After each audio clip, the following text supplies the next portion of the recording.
kind of moving up the level? Sure. All right, and we go. Welcome to Sports Econ 101, the show where we discuss sports topics from a business perspective. I'm your host, Edward Brown, along with my co-host, Vern Glenn of CBS affiliate KPIX-TV in San Francisco. It's been days since the Super Bowl, and I still have the Super Bowl hangover. Yeah. And Bruce McGowan. Oh, I tell you, I'm ready for the NBA and spring training. But I enjoyed that game. That's right around the corner. Yeah. That's right. In fact, our tribute theme today is basketball mix, because football's over. Yeah. Until next year. Which, by the way, I love the fact that they do the Pro Bowl in between, because you still get a week worth of football. And the guys who are in the Super Bowl, you don't want them to get hurt for the Pro Bowl anyway. So I think it's great the way they did it. It's fun to go to the Pro Bowl, too. I went to it once years ago in L.A., and, granted, those guys aren't going a lot, but there's just something about seeing all of those great players on the field at once. It's kind of fun. That is kind of fun. It is. It's funny. We're saying football is over until next year. Well, next year, at least for those of us in radio and television, it's only over till what? Late April? Yeah. Yeah. And all the stuff that's going on now with coaches, putting their staffs together, the final pieces in the puzzle, and NFL Combine's right around the corner in Indianapolis. NFL is smart. I mean, they spread this thing a calendar year. Yeah. Yeah, didn't they? I think what the USFL didn't they try to play during the summer? They did. It didn't. Then they wanted to move to the fall, and then everything just unraveled. Yep. They can't compete with that NFL. No. Okay, so each commercial break, we're going to be asking sports trivia questions, and the first 3 emails with the correct answer are going to win a free 3-day, 2-night stay at the Lighthouse Resort. The vacations are free. Their only request is a $75 cleaning fee to cover those housekeeping expenses. Their website, if you want to check them out, is lighthouseresortandmarina.com. So again, today's trivia theme is basketball mix. Well, obviously, though, we are going to be talking about the Super Bowl, just like everybody else did. And hopefully we'll cover a couple of topics that, a little different than maybe what everyone else was talking about. Also, a couple of things we're going to maybe try to cover. Johnny Manziel in rehab, but I didn't hear what it was for yet. So when we come back, we're going to start off with the Super Bowl, and then we'll get into some other topics. You're listening to Sports Econ 101. We'll be right back. Poor kid. Too many expectations. Yeah. You could see that one coming, too. Well, at least he's showing to his team that, hey, I'm going to start taking this really seriously. Yeah. Not that he didn't, but yeah. Cleveland is it's a cursed sports town, when you think about it. They have not won a championship in any sport there in 50 years. Mm-hmm. Their football team, beloved Browns, moves to Baltimore and becomes a great team in Baltimore. They get the expansion Browns, who suck. The Indians had their flirtation in the late 90s, and then they fell back into mediocrity. And then, of course, the Cavs have never, outside of LeBron coming back, and that's still a work in progress. Yeah, I wanted them to beat the Braves in the World Series. Oh, yeah. That would have been nice. Well, it'd been nice if they'd beaten the Marlins, too. They were one pitch away from doing it. Jose Mesa gives up that base hit to Edgar Renteria. Oh, that's right. They lost. Yeah. I forgot that they got to 2 World Series. Yeah, they got about that. They got to one in 94, 197. Yeah. Got some great teams. That's right. Jose Mesa. Great teams. Manny Ramirez was on that. That's right. That's right. Yeah. Kenny Lofton. Great players. I like Kenny Lofton. Kenny Lofton was kind of a hard guy to get to know. When he came out here, he was only out here for a short time, but you hear about what happened to him in his growing up and what it was like, and you can understand why he's a little, because he basically, he lived in a real rough part of Chicago. His grandma, who was blind, raised him alone. Oh my gosh. And there was his brother James, right? But there was a lot of moving around, and I know he was a scared kid. He really was scared, but he was a great athlete. Yeah. So that kind of was his redemption. Jim Thome played. Jim Thome, great player should have stayed in Cleveland. He was a perfect guy for Cleveland. Travis Hafner. That was later. Yeah. Corey Snyder. Is Thome going to get in the Hall of Fame? That's a good question. Over 600 home runs. I think you'd have to.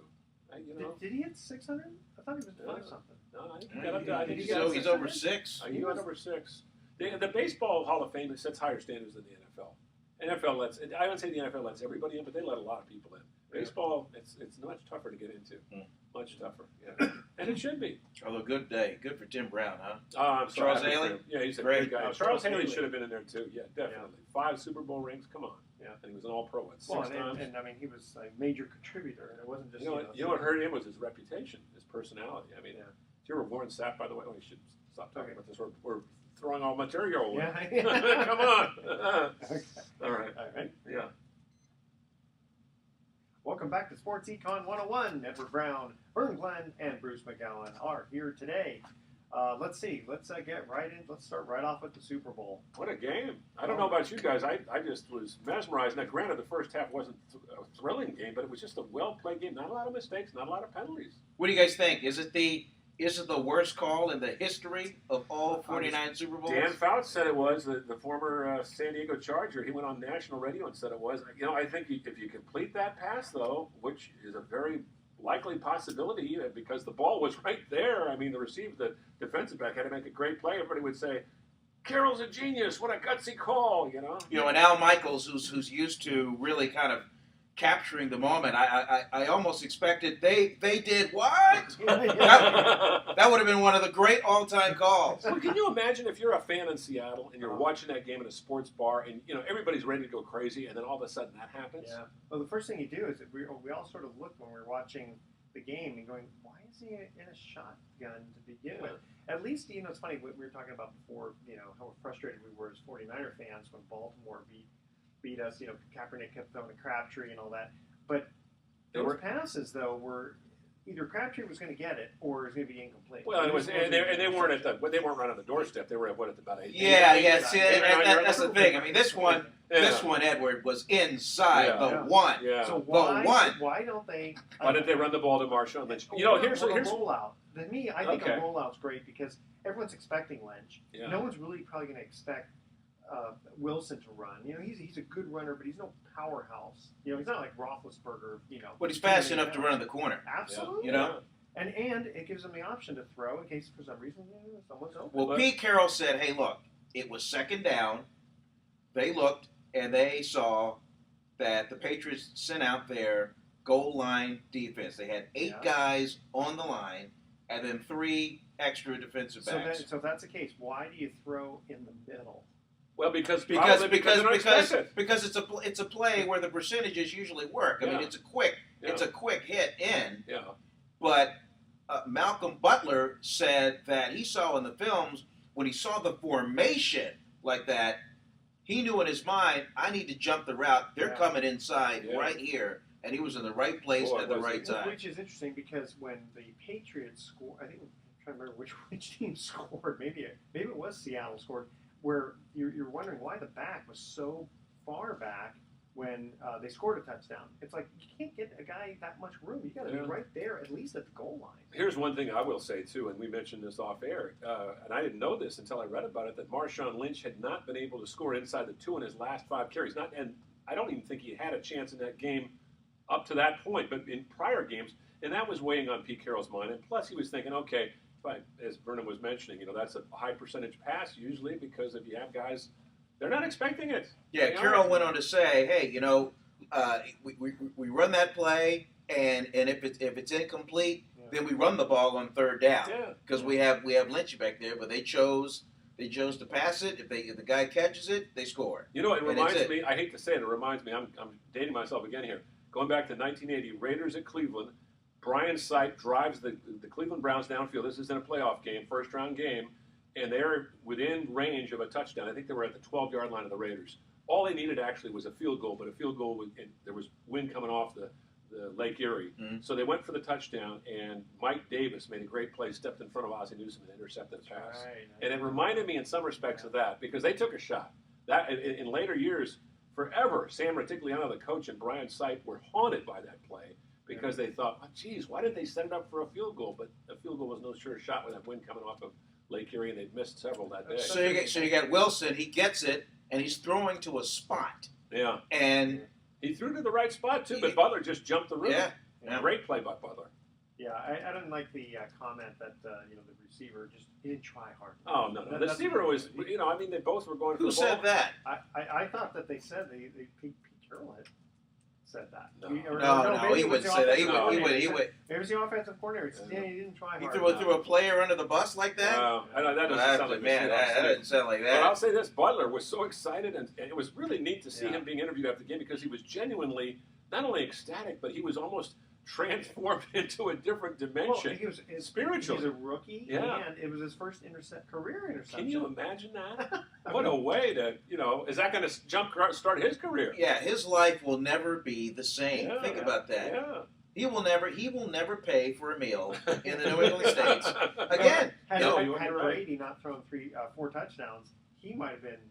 Butler might have been the most valuable player. Well, you could make an argument for other guys, but I think it was nice that Tom Brady gave that MVP truck to Malcolm Butler. Yeah, gave it to him. Definitely, very nice. You know what amazes me? You watch the picture of Brady reacting to that great catch by Curse right down the crazy play where it was bouncing off his legs. And he's thinking, here we go again. And then, 3 plays later, they get the ball back. So. Well, that's the thing. Can you imagine being Curse and going, you make this fantastic catch, which could get you to win. It was fluky. But that's what Seattle does. They make those fluky plays like that. Yeah, they do. Yeah. Well, I thought it was quite gutsy to go for the touchdown instead of the field goal in the second half. Instead of the second quarter.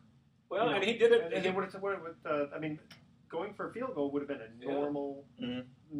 There wasn't really anything weird about it. You remember what in the championship game against Green Bay, they needed a boost, and he faked the field goal and threw the touchdown. Right. And again, you'd be talking about the crazy plays. I mean, there was a great play last year in the championships by Sherman, but I mean, he had to make a great play to tip that ball away from Crabtree, and the 49ers would have won that game.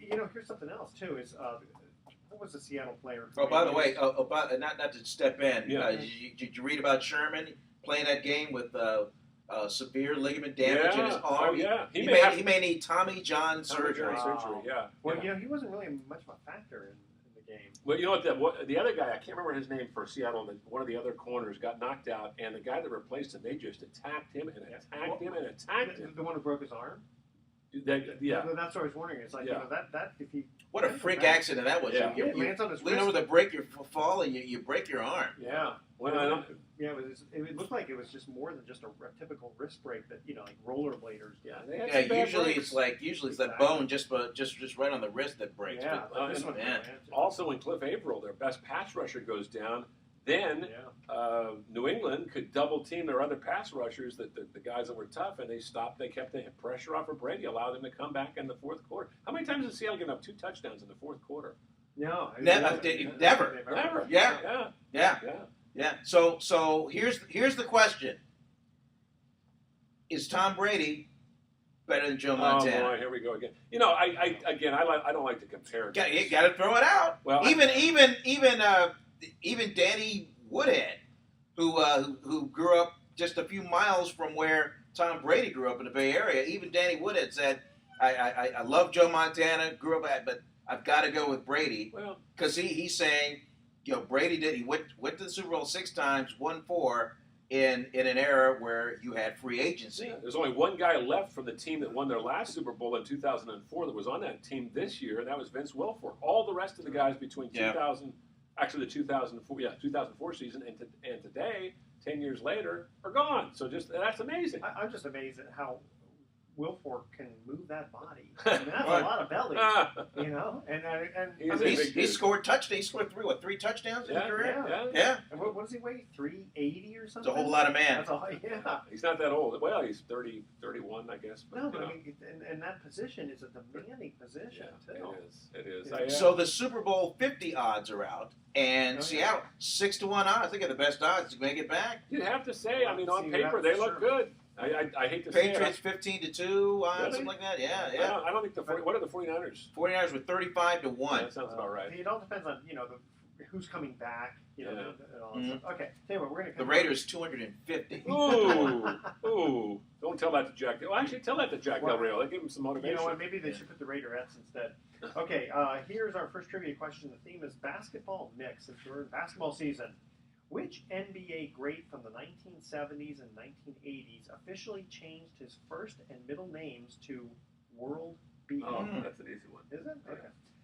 Vern probably interviewed him. I know I did a few times. See, that doesn't count. Okay, the first 3 emails, the correct answer, and a free 3-day 2-night stay at the Lighthouse Resort. Email Edward at sportsecon101.com. The answer to this question: which NBA great from the 1970s and 1980s officially changed his first and middle names to World B? Stay with us. Sports Econ 101 will be returning. Did you ever interview Lloyd? Lloyd? Yeah, I loved him. He was great. When he was out here with the Warriors, he was a lot of fun. He played on a team that had Bernard King and Joe Barry Carroll before he became just barely Carroll. Good shoot, man. Good playmaker. Oh, he was a terrific shooter. Yeah. And he was always so happy. He'd always be smiling and upbeat and in a good mood after games. Speaking of good, but I met for the first time ever.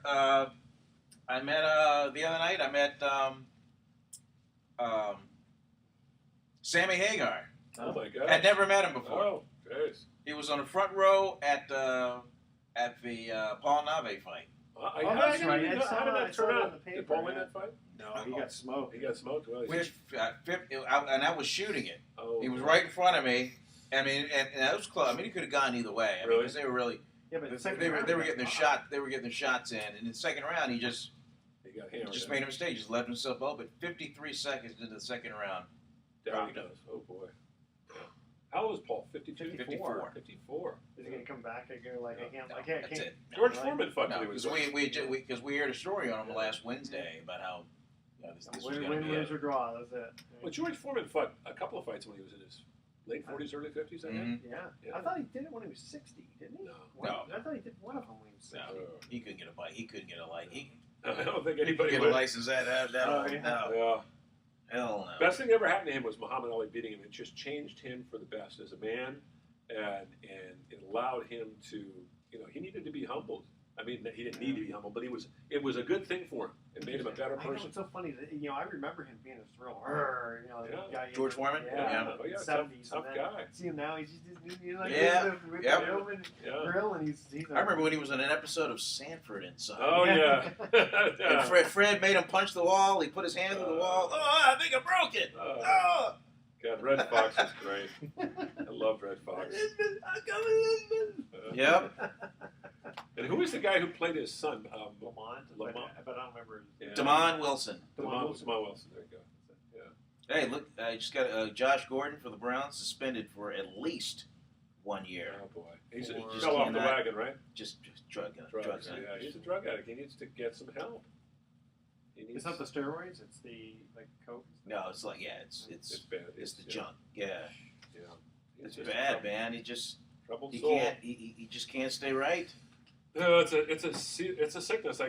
My sister she's been straight for a long time. My brother, my grandma, my grandma. She basically was a closet drinker, and my cousin, who died, was terrible alcoholic problem, major problem, and it basically ended her life. Well, I had a friend of mine who, she died.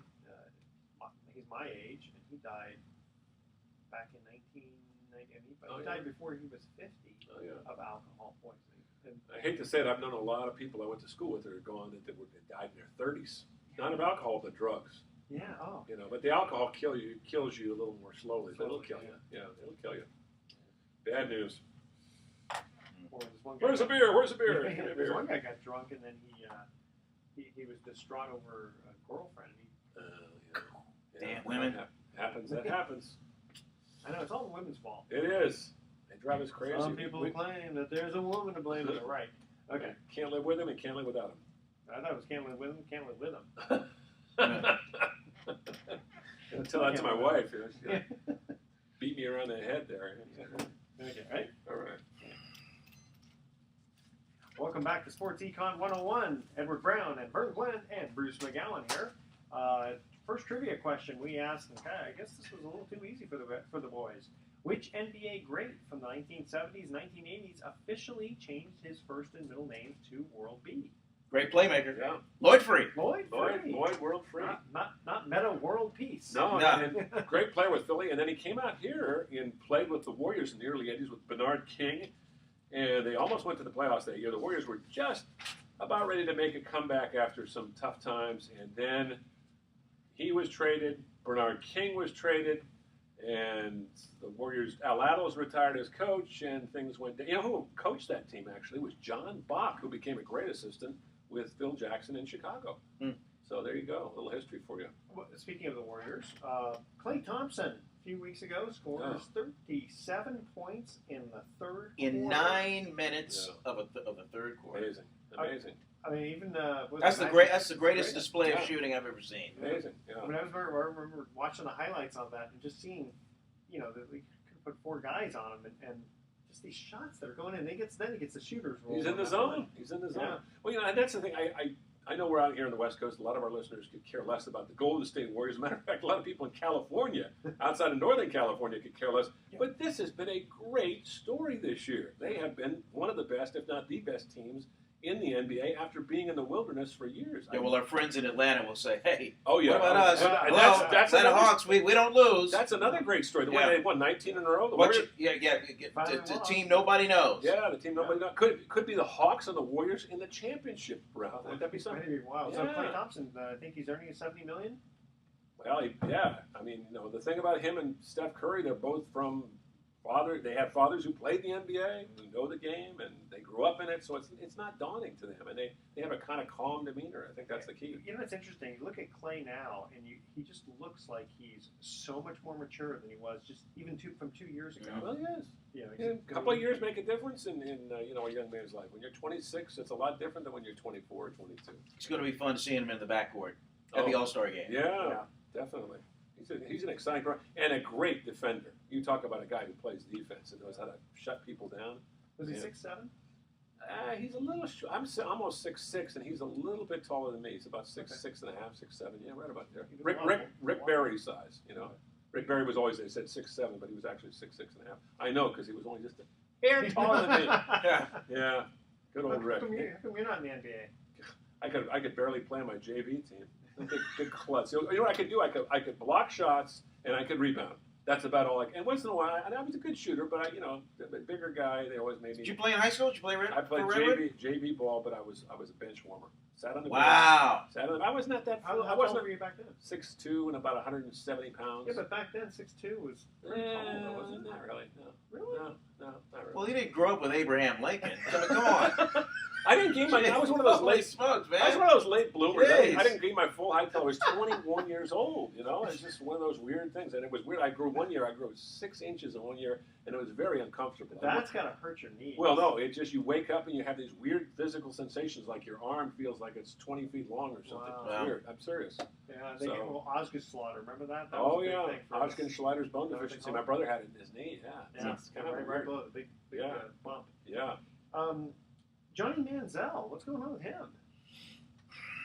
Taking it seriously, I guess. Seriously enough. I mean, he had to, probably talk to his agent, talk to some people that he really respects, looked at himself in the mirror and say, hey, I gotta send a message. Nobody is treating me like a serious-minded quarterback. So what do I have to do? Well, gotta clean it up. If I want to get to the level that I need to get to, if I want to be as good as those guys, then I got to stop going to Vegas. I got to start doing the whole, fingers together, money maker, all that kind of, and just spend more time in the film room and really work at your craft. And stop believing your press clippings before you even, the press clippings, if we're from college, for crying out loud. It's sad with Cleveland, too, because Josh Gordon now, one of the fine young receivers in the game, has been kicked out of the game for another year because of fell off the wagon. At least another year. Could be longer. Yeah, he needs some help. He needs some serious help, and he needs to get it. I don't know. He's got to ask for it, and he's got to go out and, it's up to the individual, as you know. But I'm wondering what the heck is going on there. I mean, can the team or coach basically have a chaperone? Just basically, listen, this guy's a good team. They've done that a few times. Secret Service, for the president, right? I think they've sent out a few spies to just kind of, hey, trail this guy or whatever, just to kind of make sure. But I mean, they're not. These are grown men. Yeah. They're responsible for their actions. Well, and think about it. If you sign a contract, basically, say, listen, you can play for this team, but you're going to be someone's going to be with you 24/7 to keep you out of trouble. That would have helped Stanley Wilson of the Bengals back in '88. That kid, young man, got into some heavy-duty partying the night before the game with the 49ers, and they found him in a bathtub, completely zonked out of his mind. And then, of course, Barrett Robbins in 2002 with the Raiders. he freaked out and went to Tijuana and got all sorts of, alcohol in his system and whatever else he got in his system. Do you think it's like those kind of cases for before a big game, you think it's just a case of nerves? Yeah, I think that's part of it, but it's a chemical. Well, it's a chemical. Well, Barry Robbins, that was a chemical imbalance. Yeah, it was a chemical imbalance. And he was off his meds. Yeah. And then that was it. Most people, and again, I'm generalizing here, but I know a lot about this. Most people who do have the problem have a problem with bipolar. And they are on those, they use the drugs to medicate themselves. That's what they use them for. Basically, you're using grass, you're using whatever, cocaine, booze to medicate yourself. And what speaking of Raiders, what was Warren Sapp's problem? Now, I understand he went a little too far and with a woman and tried to she claims that he came on too strong. This was a lady of the evening hired for her abilities company, and apparently there was an issue over the matter of payment. Yeah. Oh, was that what it was? Yes. Okay. Yes. Oh. It's always about that. Yeah. It got ugly. According to sources. That it may have gotten physical. He's in jail, Sapp denies it, but he was arrested. He was he's probably out of jail now. I mean, obviously, it's been a few days, but it sounds as if his job is in jeopardy. He was suspended. Well, I mean, you just make the Hall of Fame. You got a job with the NFL Network. Yeah, and then, good job, too. And isn't he married with kids and stuff? No. I do not know. I don't think he is. He may have been married one time. I got a great story about Warren Sapp, and I've told this off air, but I got to tell it. It's a funny story. I heard this from a guy who covered the team regularly. This would be the Tampa team, not the Raiders, when he was really a big star with Tampa. He went to a restaurant one time with his entourage. There were 6 guys or 5 guys, and they're all sitting around a table, and Warren doesn't order anything. He just kind of takes a little bite of this guy's, a little bite of that guy's. And the reason was he was paranoid about being poisoned. He thought somebody was trying to poison him. Now, I'm not sure if it was at that time he was having problems with somebody, but this is a story I heard from one reporter, and it was confirmed by another one. I got to know Warren a little bit when I covered the Raiders. I don't know if you did any interviews with him, Vern. I did. He was a strange dude. I went up to him once, put my hand on his shoulder, and I said, "Hey, Warren, you got a minute?" He goes, "Don't ever put your hand on the shoulder of a man without his permission." Yes, sir. Mr. And I said, "Oh, hey, listen, no problem." And I apologized, and he gave me a great interview. So, Did you see the famous post? This was I want to say about a year or so ago. The waitress at the restaurant that posted her little receipt from Sapp who left it was like a penny tip. Oh, jeez. Something like that. It was just Did you say what the reason was? Because he and his eating companion claimed that the waitress went over and called them boys. Oh. Oh, but that people do this. It's not a race thing, Well, I think Warren, what are you doing? Warren's a strange dude. Warren's Warren. He was a strange dude. He was very outspoken. He's a bright guy. I don't know much about his background. He's a bright guy. He was a great player, and he was a very engaging guy. If you got him in the right mood, he would tell you some great stories. Mm-hmm. I mean, he's a fine commentator, I think, on the NFL Network, but he's just a different guy. I think I'd be a little nervous being that lady of the evening getting into a physical altercation with Warren. Yeah. Was he about 300 and something pounds? And it wasn't just one. I mean, it was 2 women. He had, 2 women. Oh. 2, yeah. Oh, boy. 2 women were hired. Boy. For their services. Yeah. There you go. Yeah. Services. Okay. Okay. Let's see here. Now this is. I'm not going to cover that. Let's see. How much did it cost for a Super Bowl ad? What was it? $4 million. $4 million for a 30-second spot. 30 seconds. That's just incredible. That was the most watched Super Bowl in history, though, wasn't it? Yeah, most watched television show. Is that right? In history. Is that right? They said 114 million, but that's probably the U.S. I got to think worldwide it's going to be more than that. Yeah. I think a lot of people are curious. I know that 50% of all households with a television had it tuned to the Super Bowl.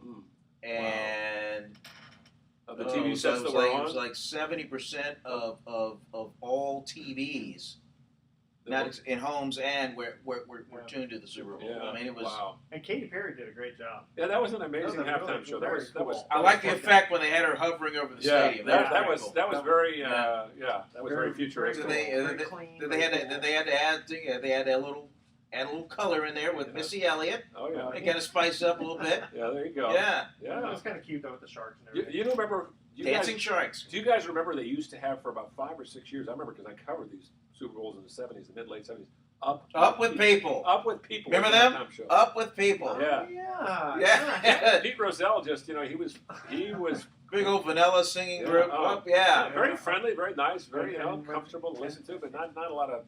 And the first Super Bowl, first and second, I think it was just a high school band. Yeah, that's right. Okay, second trivia question. We're talking about basketball mix here. What was the interesting nickname of former Boston Celtic star Cedric Maxwell? Oh yeah. You know this one too. Yeah. Holy smokes. Oh yeah. Okay, we're gonna have to ask a harder. Something I enjoy with my chili. There you go. Yeah, definitely. That's right. There you go. And you guys are good this week. Good this week. Hey, it's our business. Okay. What was it? Okay. You're throwing softballs at us. Come on. Okay. Yeah. All right. So we'll ask one more time here. What was the interesting nickname for former Boston Celtic star Cedric Maxwell? Stay with us. Sports Econ 101. We'll be right back. MVP of the easy for you guys. MVP of the 1981 championships. Mm-hmm. Remember, he most famously, when he came out of the game, he'd grab the white towel and wave it around and be a cheerleader. Great guy, and he was working for a while on the Celtics television broadcast. He used to come out in the '90s and early aughts out to with the Celtics on the road. So, that's another guy that to this day probably when he goes out in Boston, doesn't have to pay for anything. No. Cedric Cornbread Maxwell. That's a great name. You know how he got it? Got to be from the South, huh, Vernon? I don't know how he got the nickname. Yeah, an interesting story. Probably in Wikipedia. They probably have a little story in there. Yeah, I bet you they do. I got a good story. Quick, I'll tell it during the thing. Just real short. It's a good one.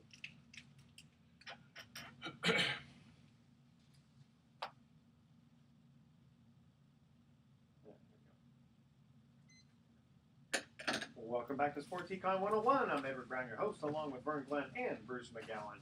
When we come to the second commercial break, we ask this trivia question. What was the third grade teacher for Boston? What? Good one. What? I'm asking two easy questions. Okay, what was the interesting nickname of former Boston Celtic star Cedric Maxwell? Oh, Vernon gave it away, but go ahead, Vernon. Oh, good. I generally like to have cornbread Cornbread. with my chili. Yeah. Now Vernon Maxwell was the MVP of the 1981 NBA Finals. Vernon or Cedric? Cedric. I'm sorry. Vernon Maxwell. I'm thinking of a different guy. Cedric Maxwell, I should know. And I was working in New York at the time with UPI Radio and covered the Celtics' last two games in the conference finals against Philadelphia, which was a great series.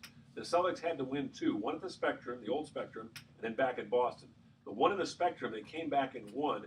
And after the game, or during the game, actually, some fans threw a beer on Cedric Maxwell. And Philly fans are pretty rough, as you know, in any sport. And he went into the stands and beat the living you-know-what out of a couple of fans. I don't like him. Just a couple of pop. But he was back on the court. They didn't throw him out of the game because the fans were getting out of hand. Hey, listen to this. All right, so Maxwell received the nickname Cornbread from his college teammate Melvin Watkins after the pair went to see the movie Cornbread, Earl, and Me. Oh, I remember that movie. In which a 12-year-old boy is traumatized by the murder of his friend. Yeah. Anyway, Watkins thought that Maxwell resembled the title character, which was played by Jamal Wilkes. Oh, wow. And so he began calling him Cornbread, but it didn't really go viral, as we like to use that term today, until Maxwell was named the MVP of the NIT tournament in 1976. The New York media picked up on it, and it stuck. I just got to say, you mentioned Jamal Wilkes. There's another NBA player and another guy I got to know. He was a Rookie of the Year when the Warriors won the championship in 1975. He played here for only 3 years, and then he went to the Lakers and became a part of the Magic Johnson entourage, great team. But it was a real sad story. I think it was his third year here. He had a little boy who fell into a pool and drowned. Yeah, I remember that. Yeah, it was just horrible. And he handled it so gracefully. It wasn't easy to deal with that situation at all. And the media went easy with him, obviously, but he was more than willing to talk about it, which is, 26-year-old kid losing his 3-year-old son. I can't and that was Jamal Wilkes? Yeah. I can't even imagine. Yeah. Well, his son later went and played for Cal. Yeah, well, he had 2 more sons, didn't he? Yeah. He had, I think he's got 3 boys altogether, or 2 boys and a girl. Anyway, nicest guy you'd ever want to meet, Jamal Wilkes. UCLA was there when Wooden had all those great teams with Bolton and Bibby and Henry Bibby and Larry Farmer. I mean, great teams, great memories. Okay, changing to baseball. 20-second pitch count. All right, their thing. Rarely enforced. Yeah, well, Rarely I don't enforced. know. It looks like it's, but they're going to be putting this in. It's going to be for 20 seconds. That's what they've been New for saying though for the baseball. last 5-6 years. They've been talking about that. And they haven't done anything. Well, how do you I don't know. I don't know how they can enforce that. Yeah, I mean, how do what you you enforce get? that? You're gonna have people in the stands going 3, 2, 1. Yeah, exactly. Baseball That's is a one good of those point. games. The beauty of baseball is it isn't run by the clock. And I know George Carlin did that famous routine. In football, everything is rigidly timed. In baseball, we could play 60 innings. We could play all night. That's the beauty of baseball. Even boxing is a little bit closer because there's not too many timeouts. I mean, it's boom, 3 minutes, and then cut to 3 minutes, minute break. Yep. I don't know. Maybe what would they do? I guess you could just automatically call a ball. Well, they've been right? talking about this for Or a this block or last something. 4 or 5 years, and they have not enforced it. I don't know. This year, I think they were. Are they really seriously- talking about yeah. saying they're going to crack down? Well, maybe they should. I mean, the game is. I mean, overall, the game is faster.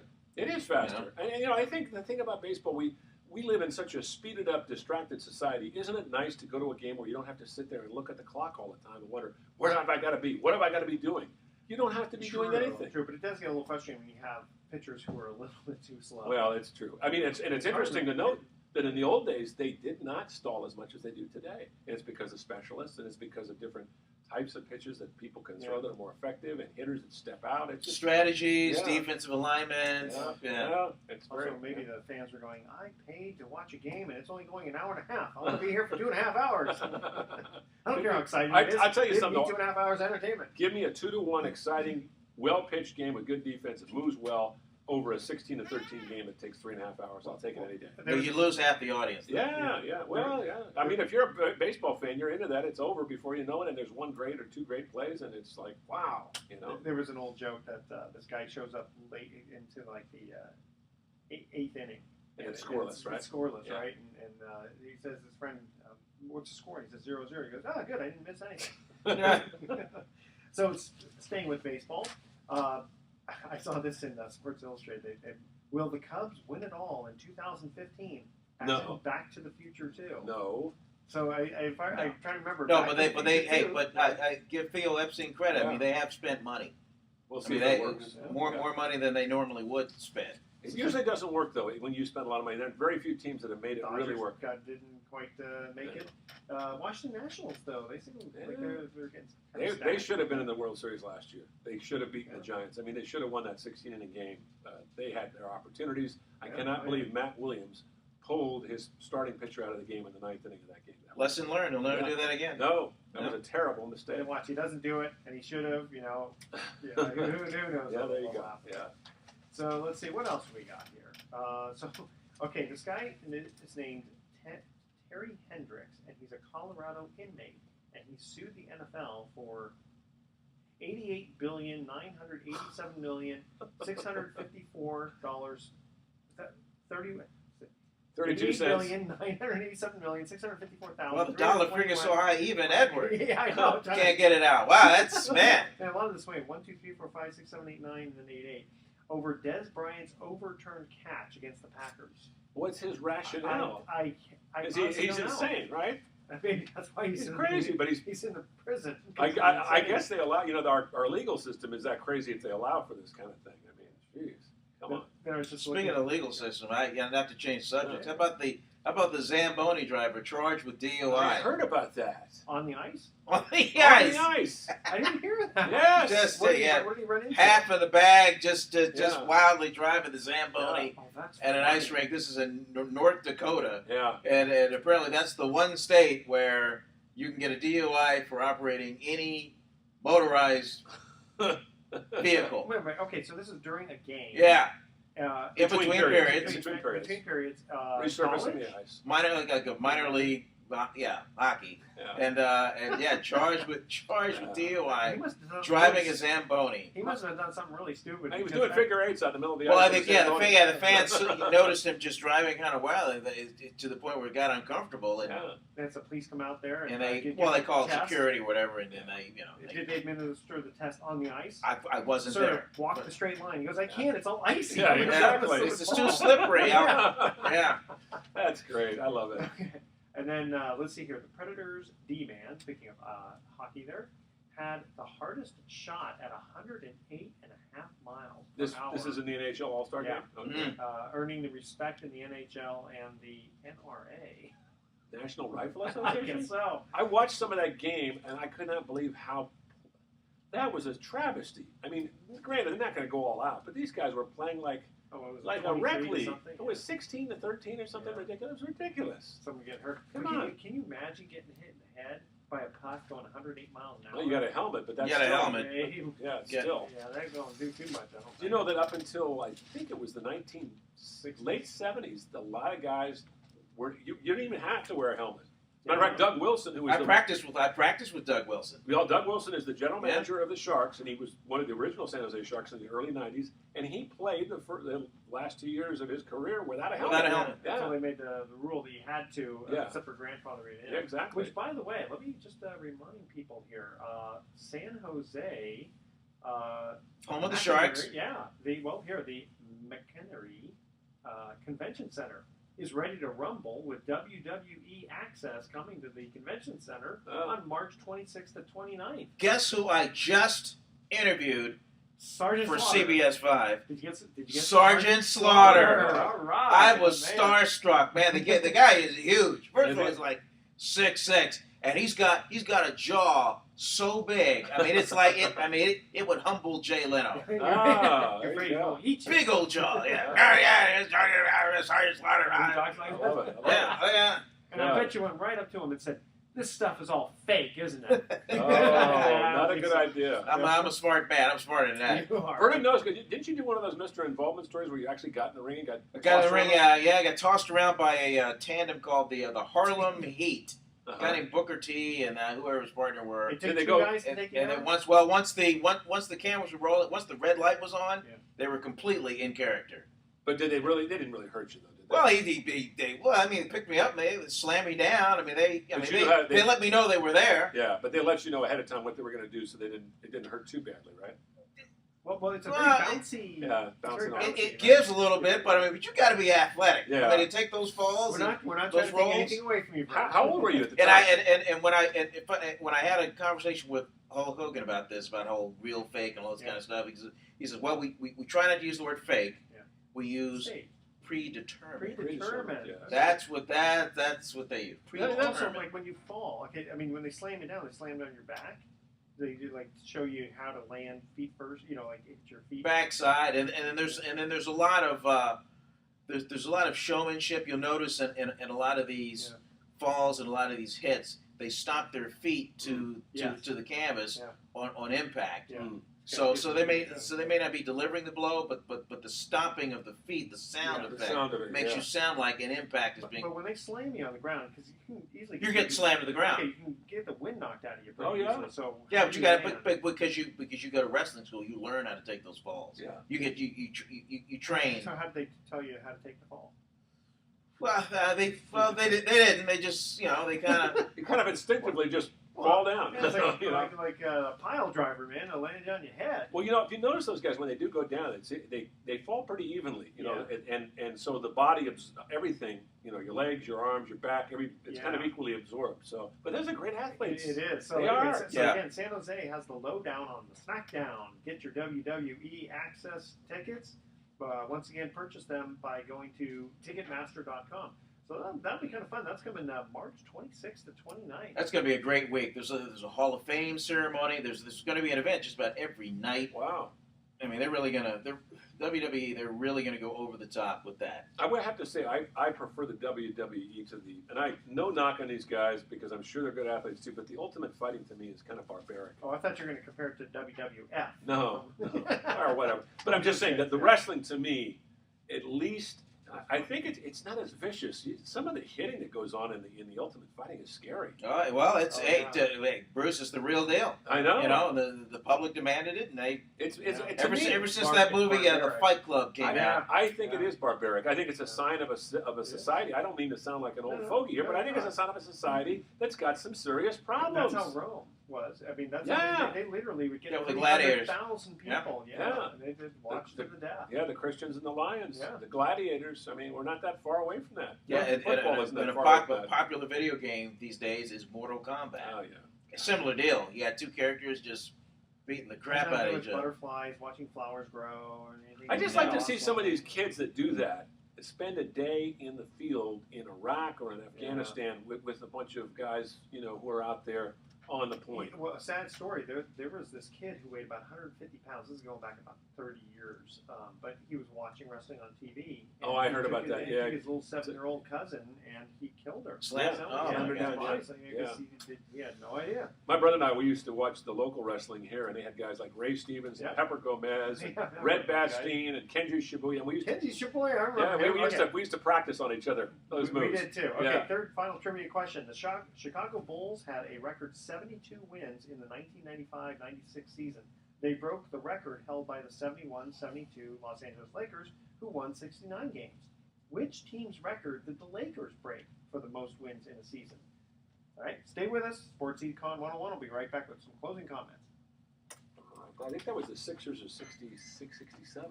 The legal one. I think you're right. I think it was Will Chamberlain, because they beat the Warriors. I remember that year. They had a great, they won 66.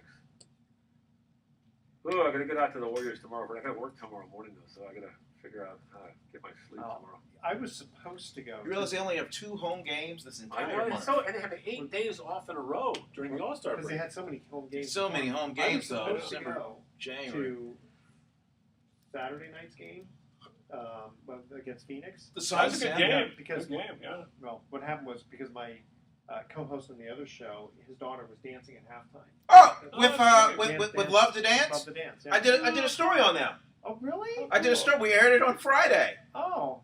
I'm not. She's actually very good. In fact, it's run by a former Warrior girl. Really? Well, yeah, she's the owner of it. Okay. A girl who grew up in Novato, and we went down to the studio. Oh, you'll love. Her name is Christina Hanf, Hanf. She's actually very good. My mother-in-law was a prima ballerina. Really? And actually, like your wife's mom was a ballerina. Oh, big time, in New York, big time. Really? Yeah. Wow. She was with Ballet Russe de Monte Carlo. Wow. Fact, how long did she do that for? Oh gosh, long time. Yeah, maybe like 11 to. I mean, it was her profession. Wow. Yeah, she was big time. In fact, she was in the movie that they did a documentary on the Ballet Russe. Wow. Yeah. So so the thing is, we're ready to leave, and we're giving ourselves enough time. There's 3 accidents on the bridge, and we had to miss it. I had the same problem. I was going to a game about a month ago. The same thing happened, and there was a horrible accident on the Bay Bridge, and that backed up the freeway, and then there was a horrible accident on the Richmond Bridge. Same thing. Same thing. Yeah, it's a shame. Thing. Well, I'm going to go tomorrow. I'm just going to go early, like I did last week when I saw Houston. I got over there at 5 o'clock. The main event in San Rafael, Nave, age 54, is retiring after 30 years in the fight game. See, this guy looked like he's just little. Look at that. Paul Nave? No, this guy here. He is, He looked like he was he's a tough little fighter, though. Yeah, look at that. On the Late Show. Those fighters are in great shape, terrific condition. I could use a few classes with this group. Saturday, they're going to get up close and personal with the Warriors' horrible crowd. Can you send this to me? That's on my YouTube page. Oh, Well, that's the one where you had your boys with the swimming, right, Vernon? On your YouTube page? Same page. Right. In this dance studio. That's Tara Caprice Broadwater running a rehearsal. She was a Warrior girl for 3 seasons. Long before that, she had always loved it. After the 2004 season, she moved He's on, got a smile. but couldn't stay away. She is rehearsing her Love to Dance Girls for a Saturday night halftime performance at Oracle. For 12 straight years, Oracle has been this group's I think main that's. stage for one She's game. the littlest one. I'm sitting in my seat. I'm gonna be out there on the court. I can do it again. I'm trying to tell my husband, let me try it out. I can figure it out. I can manage it all. Okay, we're gonna do it. Let's do like one and done and just really power through and do it. Is that you with a Comcast shirt on? Come on over, come I bet they don't like that. Only because they had the We Believe. Oh, because we believe, yeah. Look at this. Got the moves. Hey, not bad. And clap. Green five. Turn. Kickball team. Look at that. That's. Hey, not bad at all. Not bad. Love the shoes too.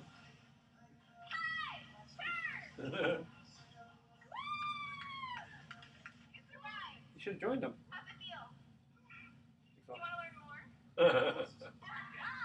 That's her. Oh, that was A her? really cute little one. Yeah, the tux on because I had to go straight to the Nave match right after that because that was the ring announcer. That's right. Yeah. So that's on your YouTube? Mhm. Just Yeah, if you go YouTube, type in Vern Glenn, Okay. it goes to my page, and it's on There there. you go. That's great Yeah. stuff, man. Good job, Vern. Okay. That gal, she kind of looks like a. You know a gal named Vivian Stone? Yes. You know Vivian? Yeah, I know Viv. I used to go out with her back in the 80s. Vivian Stone. Man, Yeah. that girl's been around. Because Yeah, Viv, she is. Viv dated, she dated, who's the guy that killed himself? The, Well, she Donnie Moore. Yeah, Donnie Moore. She dated Donnie Very Moore close to while her. he was married. I know. She also went out with Willie. Rumors. She used to go out with Willie Stargell. I was kind of like he was She more like like an older brother. brothers, man. Oh yeah. Well, she liked them. Anyway, no, I shouldn't say that. She was. I like Vivian. She's a little crazy. She's still single. Still single. But yeah, I went out with her. Got back in '86, '87, '88. She's a career the other woman. Yeah. Career other woman. Yeah, and not only that though, she's very successful. You talk about a woman who's come from, her mom is from Germany. Her dad is half Cherokee Indian. He died, and half African American, and she took care of him the last few years of his life. He was in really bad shape. And mom is, I don't know how mom's doing now. I think she's probably getting up there, but she's been single and she's got property. She's got, she's always worked hard. Always had good jobs. Real smart. Well, if you look at Christina, she's got let's see, because her mom Lisa, father black, mother from Peru. Wow. So she's got that green olive card. story. Get over Yeah, here. yeah. And little girl, man, she's going to be a real cutie. Okay, you guys ready? Yeah, let's do it, man. Let's finish this bad boy up. Welcome back to Sports Econ 101. Last time for the show, I'm Edward Brown, your host. Vern Glenn and Bruce McGowan are your third and final trivia question. Theme was basketball mix. The Chicago Bulls had a record 72 wins in the 1995-96 season. They broke the record held by the 71-72 Los Angeles Lakers, who won 69 games. Which team's record did the Lakers break for the most wins in the season? Bruce, you want to take that one? Yeah, I think it was the 66-67 Philadelphia 76ers with Wilt Chamberlain. And correct. And they man, won you guys went 3 Dude, we're for 3 perfect, today. man. Well, and Perfect, I Brucey. remember that very well because the Warriors were in San Francisco then, and they played the Sixers in the championships and lost, but it was a close series, 4-2. Rick Barry was only in his second year. Nate Thurman was one of the best centers in the league, and it was Wilt Chamberlain against Nate Thurman. What a great matchup. No Bill Russell that year. That was the one year he didn't get in there. 66. Which was Jim Barnett's rookie year with the Boston Celtics. Isn't that amazing? Jim Barnett played. He's the Warrior announcer, longtime Warrior color announcer. Played 1 year, and his rookie year, and that was the year they didn't win it. Didn't win it. Yeah. That's a little frustrating. Well, he got to play. The thing about Jim Barnett, he got to play with so many great players. Yeah. Dr. J, Rick Barry, Pistol Pete Maravich, Oh, wow. Bill Russell. God, They don't blame him for not winning, do they? No. We got to get him on the show. And he says when Russell was the player coach, they'd they beat the locker room, and Russell be like, all right, who are we playing tonight? Oh, it's Detroit.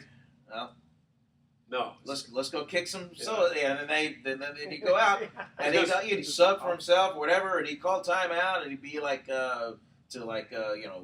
Spooner Jones, hey, you're not running. Oh, Bill, I'm running. I know you. You're not running. So Barnett, go in for him. Okay. And be like, yeah. Be like that? Yeah. Okay, here's our thoughts for the day. Former NBA sports executive Dick Bertlieb. Oh, yeah. Basketball. Warrior. Really? Gee, Okay, basketball. Yeah, when they won the championship. Oh, okay. 74-75. Says here, basketball is the second most exciting indoor sport, and the other one shouldn't have spectators. That's right. There you go. And good, better, best. Never let it rest until your good is better and your better is best. Who said that? What? Tim Duncan. Said that. That was a good one. Very good. Tune in next week to Sports Econ 101. We're going to be discussing sports topics from a business perspective, giving away more free vacations for answering sports trivia questions. Thanks for listening. On behalf of our team, I'm your host, Edward Brown. We'll see you next week. Good night, America. So long. Good show. All right. Dick Burtley, he and Bill Russell were good buddies because he was up in Seattle when Russell was up there. And he said that they used to sit around and drink